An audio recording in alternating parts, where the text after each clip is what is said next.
২১ ফেব্রুয়ারির সকালটি শুরু হয়েছিল সাধারণ একটি দিনের মতো। সেদিন সূর্যের আলোয় ছিল অদ্ভুত এক বিষণ্ণতা।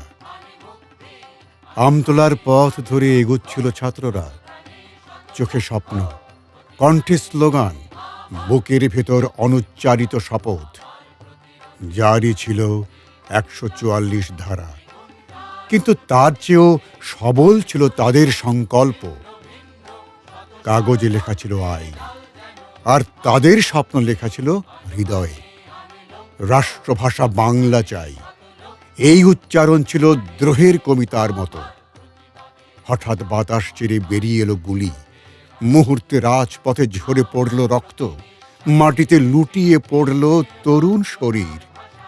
সেই রক্ত শুধু মাতৃভূমিকে রঞ্জিত করল না, ইতিহাসকে রাঙিয়ে দিয়ে গেল। সালাম, বরকত, রফিক, জব্বার ব্যক্তি পরিচয়ে ছাড়িয়ে প্রতীকে রূপ নিল। তাঁরা হয়ে উঠলেন ভাষার জন্য জীবন দেওয়া উজ্জ্বল নক্ষত্র। অসুস্থ মাহবুবুল আলম চৌধুরী লিখলেন ২১-এর প্রথম কবিতা, কাঁদতে আসিনি, ফাঁসির দাবি নিয়ে এসেছি।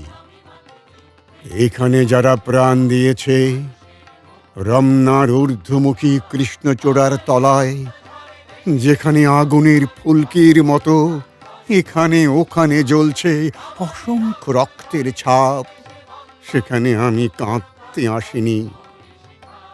আজ আমি শোকে বিহ্বল নই, আজ আমি ক্রোধে উন্মত্ত নই, আজ আমি প্রতিজ্ঞায় অবিচল। সেই অসংখ্য ভাই বোনদের নামে, আমার হাজার বছরের ঐতিহ্যে লালিত যে ভাষায় আমি মাকে সম্বোধনে অভ্যস্ত, সেই ভাষা ও স্বদেশের নামে এখানে এই বিশ্ববিদ্যালয়ের উন্মুক্ত প্রাঙ্গণে আমি তাদের ফাঁসির দাবি নিয়ে এসেছি। বিশ্বের বঞ্চনার ভাষা, দারুণ বিস্ফোরণ যেন